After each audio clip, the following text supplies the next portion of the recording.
Gracias. Arranco con este primer párrafo que yo creo que de todos lo hemos leído en algún momento del libro de la vida verdadera. Dice: os estoy preparando para el tiempo en que ya no escuchéis mi palabra, porque para entonces los hombres van a nombraros el pueblo sin Dios, el pueblo sin templo. Y arranco con este párrafo por dos razones importantes, pero la primera es de que nos demos cuenta que en el libro de la vida verdadera muchas veces los conceptos que se utilizan nos hablan bajo cierto ambiente y que no nos tenemos que ir a la letra, porque si nosotros nos vamos a leer este párrafo y nos enfrascamos en discutir, cualquier persona que llame así a este pueblo, el pueblo sin Dios, no le vamos a estar corrigiendo: oye, yo sí tengo a Dios, ¿verdad? No se trata de eso. Que le llamen el pueblo sin templo y que estemos diciendo: no, sí tengo templo, sí lo tengo en el interior. O sea, no se trata de eso. Y lo mismo pasa ahorita con los templos que se mal llaman rutina. Dice más adelante en este mismo párrafo: porque no tendréis regios recintos para rendirme culto, ni celebraréis ceremonias, ni me buscaréis en imágenes, pero os dejaré un libro como testamento, que será vuestro baluarte en las pruebas y será el camino por donde guiéis vuestros pasos. Estas palabras que hoy escucháis por medio del portavoz, mañana brotarán de los escritos, para que os regocijéis nuevamente y sean escuchadas por las multitudes que en ese tiempo llegarán. Y va bien conectado este párrafo con lo que comentaba Selene, y de hecho también con lo que se comentaba ayer. Entonces, pues hoy vamos a adentrarnos mucho a este tema. También recalcar desde el inicio que no estoy en contra de los libros, ¿no? Porque ahorita vamos a también tratar ese mismo tema igual. Vamos a poner como que dedito en la llaga, pero apoyando mucho de lo que compartió el hermano Jorge Pacheco. Pues bueno, continúo para más adelante llegar a ese punto. Dice este otro párrafo: os doy mi palabra en la intimidad de estas casas, a las cuales llamo recintos y no templos, para que no sean confundidos con aquellos donde existen ceremonias y ritos. Esto es el párrafo 5, 142, 26. Entonces, fíjense, aquellos lugares donde se quitaron las imágenes, las escalas, fueron nombrados recintos. Los lugares donde existen escalas, donde existen flores, eran llamados templos. Y hoy también nos podemos quedar con ese concepto, igual. Lo que pasa es que llegó un punto dentro de las lecturas donde nos queremos ir a la letra y no nos queremos adaptar. ¿Verdad? Queremos imponer lo que entendimos en un párrafo y ya nadie nos mueve de ahí. Ya no analizamos lo que decía Selene. Dejamos de analizar, nos volvimos duros de corazón, duros de análisis. Cerramos nuestra mente. Llegamos al punto del fanatismo, que pues por desgracia tenemos que combatir todos los días. Pero bueno, este párrafo, al menos para mí, fue revelador en el momento que lo descubrí. Y lo leo nuevamente, dice: os doy mi palabra en la intimidad de estas casas, a las cuales llamo recintos y no templos, para que no sean confundidos con aquellos donde existen ceremonias y ritos. Sabéis que a través de esta doctrina estoy levantando en el fondo de nuestro corazón el verdadero templo. Y entonces utiliza dentro de nuestros grupos un hermano la palabra templo y lo corregimos. No, el templo no existe. El templo está dentro de tu corazón. Pero ¿por qué lo estamos corrigiendo si aquí mismo dice que el Padre está poniendo diferentes conceptos para cada cosa? Porque hay un templo material y un templo espiritual. Pero nos agarramos a corregir. Y es una costumbre que se repite constantemente en nuestros grupos, de llegar a esa corrección, pero que no está basada en el verdadero análisis y en el estudio profundo de la doctrina. Está basada en el egoísmo, está basada en parte también en la ignorancia, porque no hemos leído todo completo, solamente lo que nos convino leer, lo que nos gustó entender. Entonces, esa es como que la introducción al tema de unificación con los grupos de estudio y los templos. ¿Y por qué no les pongo templos de rutina? Por estos párrafos, ¿verdad? Y vamos, ahora sí, si esto está medio fuerte, vamos con lo más fuerte. Dice, y les voy a leer un poquito porque si no me pierdo. Dentro de cada uno de los hijos del Padre, habremos siempre seres de distintas condiciones, diferentes niveles de conocimiento, diferentes formas de comprender y diferentes de adorar y vivir. Tenemos la suficiente fe, la suficiente sabiduría de poner en práctica este conocimiento en nuestro diario vivir. Así entendemos que hay diferentes formas de entender el mundo y lo ponemos en práctica. ¿No es acaso parte de la unificación el respeto a nuestros hermanos? Para con las diferentes creencias frente a los diferentes y diversos cultos, cuando se nos habla de unificación del pueblo de Israel, ¿qué hacemos individualmente para fortalecer ese llamado?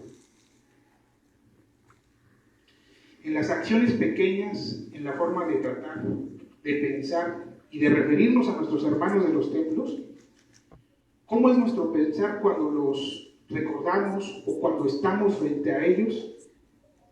Ese ejercicio que tanto se nos invita de ser la oración en acción puede ejemplificarse si nos analizamos a nosotros mismos. Meditar sobre nuestro comportamiento frente a nuestros hermanos. Sabemos que los espiritualistas están propagados en todas las naciones. Esto estamos completamente de acuerdo. Pero pareciera que decimos, sí, están en todas las naciones, menos en los templos. Es como si, por un lado, aceptamos parte de lo que dice el libro de la vida verdadera y con nuestros actos lo negamos. Ocultos entonces están en todas las religiones, eso lo sabemos, en las naciones. Ajenos, muchos de ellos, a los tomos del libro de la vida verdadera. Ahorita se hablaba que si necesitamos analizar, o más que analizar, estudiar el libro de la vida verdadera, se revuelve el estudio del libro de la vida verdadera con el análisis. Son aspectos completamente diferentes, por eso existe y hay un párrafo de los espiritualistas intuitivos. Ya nada más con el hecho de saber que existen espiritualistas intuitivos, debiéramos de saber que ellos no necesitarán el libro de la vida verdadera y por lo tanto tampoco estudiar. Lo que sí analizar, claro, pero no estudiar, o sea, no hay que revolver. Y de ahí también va el análisis profundo. Nos acordamos de ellos, de esos hermanos que no conocemos, que están fuera en otras religiones, en otras naciones. Nos acordamos de ellos. Cuando de los templos, donde aquí en nuestras filas se les denominó de rutina, nos acordamos de estos hermanos que son los intuitivos. Somos conscientes de este llamado de unificación. ¿Existe respeto real para nuestros hermanos cuando seleccionamos esas palabras? Podríamos aludir a la verdad y la franqueza, usando un término que pareciera estar lejos de quien lo usa: la rutina. Rutina, palabra que usamos como si ya estuviéramos libres de ella. Ellos están en rutina y se sobreentiende que aquí ya no existe dicha rutina. Tenemos la dicha de entender qué es la rutina, al menos a un nivel básico. Pero cuando nos analizamos, debemos aceptar que más pronto de lo deseado, caemos en rutina. Como un enemigo silencioso se filtra en nuestras vidas, en nuestros grupos y en la humanidad también. Porque si no fuera así, se vería el desarrollo y evolución espiritual constante. Más de 1951 a la fecha, aunque sí efectivamente se ve un avance, mucho de lo que quedó escrito no logramos cumplirlo. Yo agregaría ni siquiera entenderlo ni comprenderlo. La comunicación de espíritu a espíritu, que debió de ser una constante entre los grupos de estudio, apenas terminando 1950, ha sido sustituida por la potencia de la mente material. Y la espiritualidad no se pierde, pero queda un tanto estancada en la rutina. Las mismas formas de estudio, los mismos tipos de reuniones, las mismas necedades, vanidades y prejuicios. Alegamos que es tiempo de preparación y se filtra la rutina entre nosotros. Estudiamos y claro que avanzamos, pero ¿cuántas veces no nos hemos encontrado nosotros mismos en una rutina donde debemos de luchar para salir de ella? Algo similar a como nos comentaba Salvador, que en su caso tuvo la valentía, la fortaleza de encontrar ese camino para salir al bote, ¿verdad? Pero que no a todos nos va tan bien. Somos aún párvulos para eliminar los vicios y la rutina.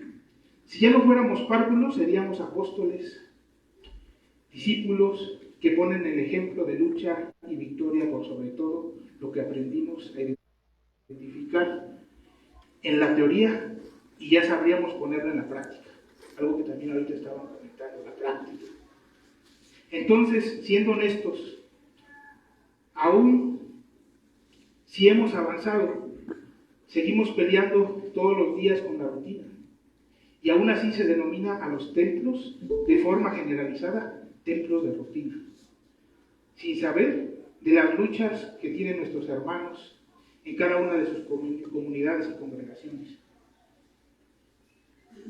Muchos de los presentes han llegado de los templos a los grupos de estudio. Algunos con muchos años en el templo, otros más con toda una vida en ellos. Y existen casos de dolor y se entiende, que hay resentimiento, a veces decepción. Se llega a escuchar la idea de que los templos no deben de existir, desobediencia, mentira, impostura. Como existen múltiples reclamos dentro del libro de la vida verdadera, el lector apoya su opinión en estos párrafos y existe esta postura rígida de que los templos son de tinieblas, que deben de cerrarse y si pudieran borrarlos de la historia, los borrarían. Porque no aceptan, se observan como un error de ignorancia. Esta postura, esta forma de pensar, es una barrera. Dejemos de lado si está sustentada en la verdad o no. Analicemos un poco desde otra perspectiva. ¿Por qué, después de mucho estudiar, vamos defendiendo nuestra falta de amor con la supuesta verdad? Quien tiene esa percepción de los templos no debería acercarse a ellos.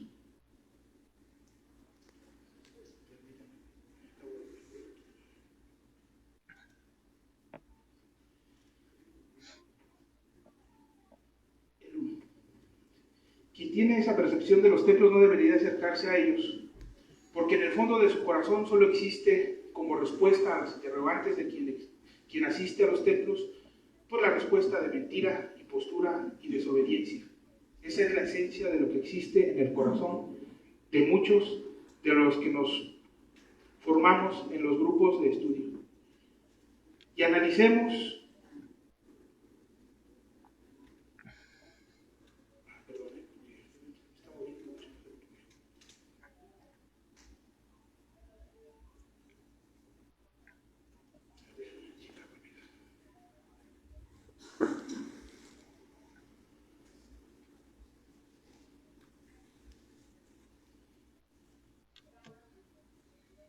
esa es la esencia de lo que existe en el corazón de muchos de los que nos formamos en los grupos de estudio.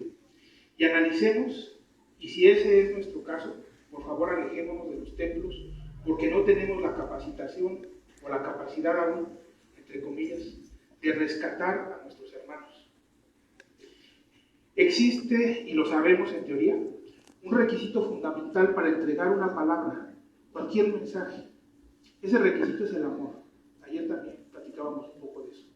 Si no amamos a nuestros hermanos de los templos, ¿cómo vamos a siquiera pretender que nos escuchen?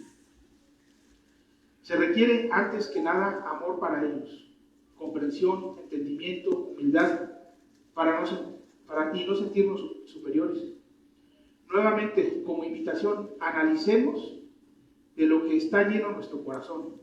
Y si al tener a un hermano del templo ante nosotros, lo primero que brota es el tema de la impostura, la desobediencia, la mentira, etc., no lo amo, no lo acepto como es. Al contrario, escudado en la supuesta obediencia, en la verdad, escudados en ser celosos de lo espiritual, rompemos la ley básica del amor y no aceptamos ni amamos con sinceridad a nuestros hermanos. Y eso se percibe, se siente, se presiente, más sensibles aún aquellos que se preparan para desarrollar sus dones psíquicos o espirituales. Se acerca uno de nosotros y en lugar de percibir amor, se percibe el desprecio, el menosprecio. Y es natural que nos cuidemos de personas así, que exista rechazo y división entre los grupos de estudio y los templos. Cuando hayamos comprendido la esencia de la doctrina y dejemos de darle más importancia a lo superfluo por encima de lo esencial, en ese momento podremos unificarnos con cualquiera que esté vibrando en armonía con la doctrina, aún sin ser conocedores de lo que nosotros aceptamos como verdad. Porque la unificación será, en esencia, sin importar los conceptos ni las diferencias que parecen abismales. Resolviendo la esencia, después con calma resolvemos las diferencias de concepto y de interpretación. Pero la esencia ya nos unirá. Comprendiendo la esencia de la doctrina, seremos capaces de conectar rápidamente entre los que ahora parecen abismalmente diferentes a nosotros. Los lazos serán lanzados y los hermanos, quienes estén en sintonía, aceptarán los lazos y comenzará la unificación. Nuevamente, ¿qué sintonía es esa? La de la esencia de la doctrina. Quienes estemos en sintonía con la esencia, nos podremos unir. Quien siga poniendo por encima de la ley de amor los conocimientos y la interpretación, que termina en reclamo, en corrección no por amor, sino corrección por el supuesto celo o deber, ahí no existirá sintonía.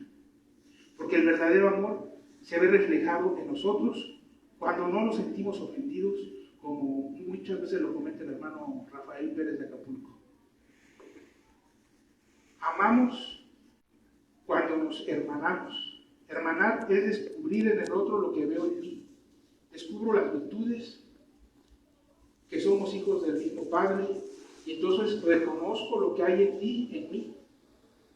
Descubro también los defectos y las debilidades y soy capaz de percibirlas tanto en ti como en mi persona. Y comienza la hermandad. Porque te reconozco. Descubro que somos de la misma familia. Quien niega y reniega de los templos no reconoce la naturaleza humana que llevó a nuestros hermanos a estar ahí. No aceptamos a nuestros hermanos, ni siquiera tendríamos por qué llamarnos hermanos, porque los desconocemos. Que no nos sorprenda que el día de mañana, cuando inicie la unificación, los que provienen de los templos, al ser más humildes, al aceptar la luz de los libros, nos rebasen en desarrollo espiritual. Y por ende, en los dones. Porque solamente estudiar los libros no nos hace mejores. De nuestra parte, no hemos cumplido con entregar la comunicación de espíritu a espíritu. ¿Se imaginan si mañana descubriéramos que los templos se estancaron? Porque unas personitas que tenían la encomienda de llevarles el conocimiento de la comunicación de espíritu a espíritu, ¿no lo entregaron? ¿No lo entregaron a tiempo porque quedaron en rutina leyendo y supuestamente estudiando libros?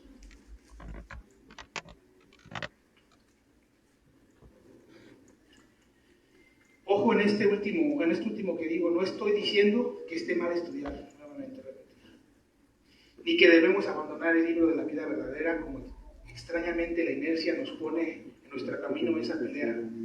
No, el punto medular aquí es entregar la comunicación de espíritu a espíritu.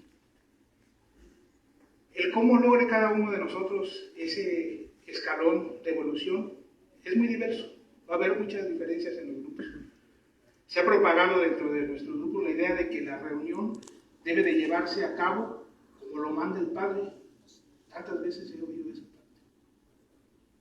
Lo que quiera que sea que cada quien entienda de eso. En la práctica nos encerramos peligrosamente en la rutina y queda estudio, práctica y lectura como promesa para desarrollar la comunicación, entre otros puntos importantísimos que se van descubriendo en diversos párrafos.